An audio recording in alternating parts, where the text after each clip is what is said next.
Shalom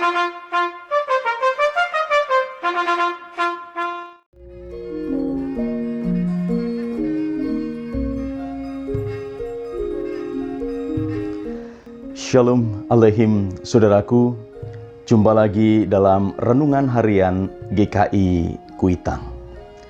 Renungan harian kali ini saya berikan judul Cabin Fever, yang didasari dari bacaan Kisah Para Rasul pasal yang pertama ayat 12 sampai ayat 14.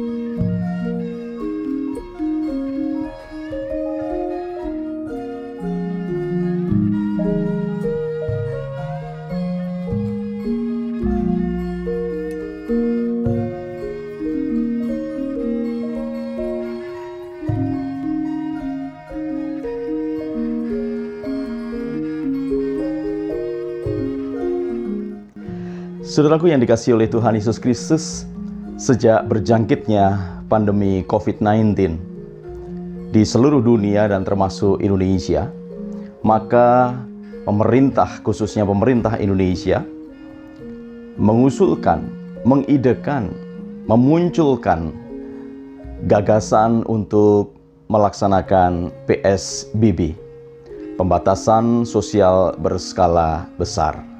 Dan tentunya PSBB ini kemudian melahirkan kegiatan-kegiatan baru menjadi budaya baru, yaitu work from home dan juga isolasi mandiri di rumah masing-masing. Tentunya stay at home atau tinggal di rumah menyenangkan. Tetapi bagaimana kalau kemudian harus tinggal di dalam rumah itu dalam waktu yang cukup lama? Saya mencoba memperhatikan artikel-artikel yang muncul sejak berlangsungnya PSBB ini, maka banyak artikel yang muncul dan mengulas tentang cabin fever ini, khususnya media-media online yang muncul sepanjang Maret sampai dengan pertengahan Mei. Kita akan lihat media berikut.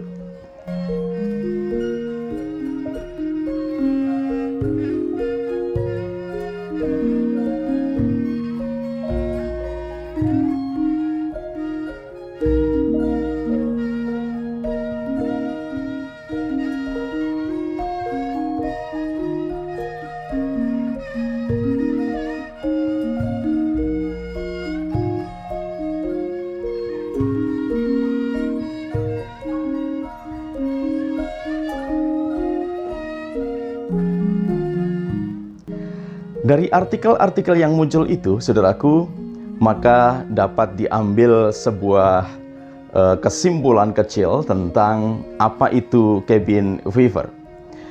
Cabin fever adalah emosi atau perasaan sedih yang muncul akibat terlalu lama terisolasi di dalam rumah atau tempat tertentu. Selain itu, merasa terputus dari dunia luar bisa juga menyebabkan munculnya cabin fever ini.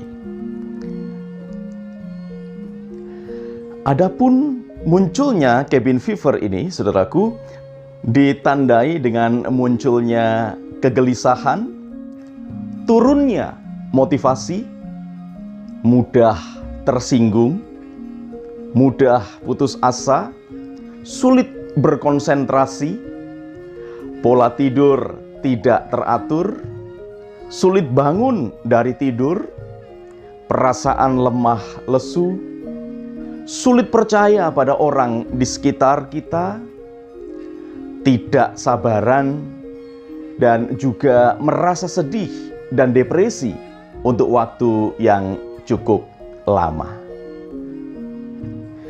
Saudaraku yang dikasihi oleh Tuhan Yesus Kristus, andai kita memeriksa diri kita masing-masing dan kita atau Anda menemukan gejala-gejala yang saya sebutkan tadi, rasanya kita harus berjuang dengan keras untuk segera menstop gejala-gejala itu dan bangkit dan segera keluar dari situasi ini. Supaya apa? Supaya kita mampu melanjutkan langkah kita. Kita mampu melanjutkan kehidupan kita. Kita mampu menjalani dan mengatasi situasi yang ada saat ini. Mungkin jika istilah cabin fever ini sudah ditemukan pada zaman murid-murid Tuhan Yesus dahulu, bisa jadi para murid Tuhan Yesus juga mengalami cabin fever. Mengingat bahwa pasca peristiwa penangkapan Tuhan Yesus, kematian dan juga kebangkitan Tuhan Yesus, kita melihat, saudaraku, bahwa para murid itu mengisolasi mereka sendiri. Mereka ada dalam sebuah ruangan dengan pintu jendela terkunci. Karena apa? Karena takut dengan orang-orang Yahudi. Artinya mereka ada di dalam satu ruangan yang tertutup. Sehingga saudaraku, apa yang muncul di sana? Hilangnya motivasi, kegelisahan, ketiadaan harapan, dan lain sebagainya. Makanya saudaraku, kalau kemudian kita membaca Injil Yohanes misalnya, ada satu episode di mana kemudian hilangnya motivasi ini muncul di kalangan Petrus, Yakobus, Yohanes, dan juga Andreas. Karena kemudian mereka memilih pulang kampung, kemudian mereka akan kembali untuk menjala ikan. Dan kita masih ingat, saudaraku, bahwa setelah menjala ikan itu, mereka dijumpai oleh Tuhan Yesus yang bangkit. Untuk apa? Membangkitkan kembali motivasi ini. Artinya, saudaraku, bahwa gejala atau situasi yang muncul sebagai tanda-tanda dari cabin fever ini rupanya sudah ada sejak zaman dahulu.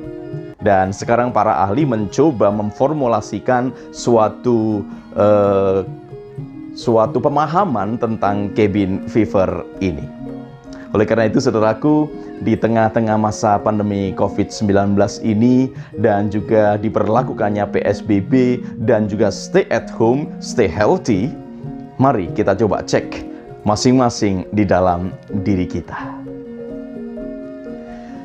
Namun dalam perikop yang kita baca tadi, saudaraku, dalam ayat-ayat yang kita baca tadi, kita menemukan bahwa para murid itu memiliki sebuah sikap yang sangat berbeda jika dibandingkan dengan gejala-gejala yang muncul dalam cabin fever. Pasca kenaikan Tuhan Yesus ke sorga, mereka kembali ke Yerusalem dan mereka naik ke ruang atas tempat mereka menginap sementara di Yerusalem. Dan apa yang dilakukan oleh mereka, saudaraku? Ternyata kemudian mereka itu bertekun dengan sehati, ya, untuk berdoa dan memuji Tuhan. Untuk berdoa dan juga belajar tentang firman Tuhan. Dengan demikian kita dapat mengambil sebuah kesimpulan sementara. Pasca kenaikan Tuhan Yesus ke sorga, para murid sudah mulai move on. Para murid sudah mulai menjalani kehidupan mereka. Karena ada sebuah motivasi yang besar, yaitu menanti janji Tuhan akan datangnya Roh Penghibur dan Roh Penolong. Saudaraku yang dikasihi oleh Tuhan Yesus Kristus, belajar dari apa yang disaksikan oleh Kisah Para Rasul pasal 1 ini, maka kita dapat belajar sebetulnya bagaimana para murid itu dapat kembali bangkit dari gejala-gejala cabin fever ini dan kemudian move on menjalani kehidupan mereka ini. Sekali lagi, Alkitab menyebutkan bahwa mereka sehati bersekutu untuk berdoa. Nah, kita dapat belajar yang pertama, saudaraku. Para murid sekarang mulai dapat menjalani the new normal. Memang the new normal ini, saudaraku, sesuatu yang pasti berbeda dari kenormalan yang lalu-lalu. Sekarang ada satu normalitas yang baru yang harus mereka kerjakan sebagai murid-murid yang sedang menanti hadirnya Roh Kudus. Tampaknya sebagai orang-orang percaya yang belajar Alkitab, orang-orang percaya yang membaca firman Tuhan, tampaknya kita juga sudah harus mulai berupaya, berusaha untuk memasuki dan menjalani the new normal kita masing-masing, khususnya di tengah-tengah pandemi COVID-19 ini. Dan yang kedua, saudaraku, dinyatakan di sana bahwa para murid itu terus bergumul, terus berdoa, terus bersekutu. Alih-alih mereka gelisah, bukan. Tetapi sekarang mereka menyerahkan kegelisahan itu, mereka menyerahkan kekhawatiran itu kepada Tuhan dan diwujudkan dalam doa-doa dan pujian kepada Tuhan. Justru dengan mereka saling terhubung, mereka saling dekat, mereka saling menguatkan. Oleh karena itu, saudaraku, meskipun kita stay at home, tetapi toh kita tetap bisa menjalin komunikasi dengan banyak orang yang ada di luar sana. Teknologi informasi sudah menjembatani sehingga kita mampu untuk tetap berkomunikasi, untuk saling menguatkan, untuk saling mendukung. Jadi media komunikasi bukan untuk membuat komentar yang tidak-tidak yang melemahkan, ya, atau untuk menulis status-status yang justru merugikan orang lain. Bukan itu juga, tetapi untuk menghubungkan yang jauh menjadi dekat, sehingga kita mampu saling memberikan motivasi, kita mampu saling menguatkan. Itu salah satu wujud dari iman kita kepada Tuhan, belajar dari para murid yang bersekutu, menjalin komunikasi yang akrab. Yang ketiga, saudaraku, dalam keakraban para murid, selain mereka bersekutu dan berdoa, mereka juga belajar tentang firman Tuhan. Sebab Injil Lukas memberikan kesaksian sebelum Tuhan Yesus naik ke surga, Tuhan Yesus membuka pikiran para murid supaya para murid mengerti firman Tuhan. Artinya, berbekal dari firman Tuhan yang dinyatakan oleh Tuhan Yesus inilah mereka saling berdiskusi, saling membangun iman, saling menguatkan di dalam pembelajaran akan firman Tuhan. Pertanyaan saya adalah, beberapa bulan berada di rumah, sudah berapa pasal Alkitab yang Anda baca? Berapa ayat yang Anda baca? Ada sebuah kesaksian menarik, seorang ibu dan seorang bapak yang mengirim WhatsApp kepada saya. Dia bercerita, "Pak, saya sudah membaca sampai dengan kitab 1 Samuel. Ada yang mengatakan saya membaca Injil dan sekarang sudah saya membaca Perjanjian Baru dan sekarang sudah mulai masuk surat Roma." Indah sekali. Artinya bukannya kemudian kecewa dan menyesali situasi ini, tetapi mereka mengisi dengan belajar firman Tuhan. Saudaraku yang dikasihi oleh Tuhan Yesus Kristus, gejala cabin fever bisa dialami oleh semua orang, termasuk Anda dan saya. Tetapi tentunya mari kita boleh belajar dari firman Tuhan ini. Para murid memiliki cara yang kreatif. Para murid memiliki cara yang positif untuk bagaimana mengisi the new normal mereka dengan penuh pengharapan bahwa Roh Kudus akan datang. Dan sebagai orang-orang percaya, kita yakin Roh Kudus itu sudah ada di dalam hati Anda.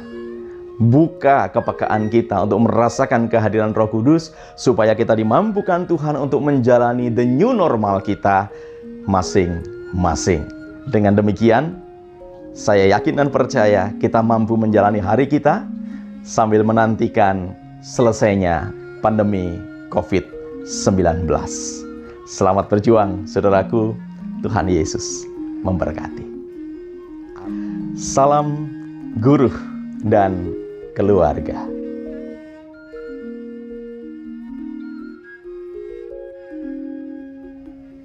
Saudaraku, mari kita berdoa. Bapa kami yang bertahta di sorga, sungguh kami mengucap syukur untuk pertolongan kasih-Mu, sehingga kami dapat menjalani hari-hari kami sedemikian. Kami juga memohon hikmat-Mu, Bapa, agar kami dapat mengisi waktu-waktu kami ke depan dengan kreativitas dan hal-hal yang positif, sehingga kami dapat menjadi berkat dan terhindar dari kondisi cabin fever.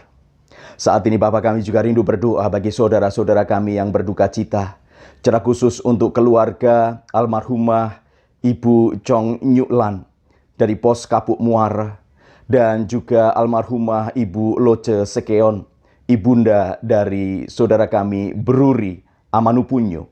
Tuhan kiranya merengkuh dan memeluk mereka dengan kasih-Mu, sehingga keluarga dapat dihiburkan.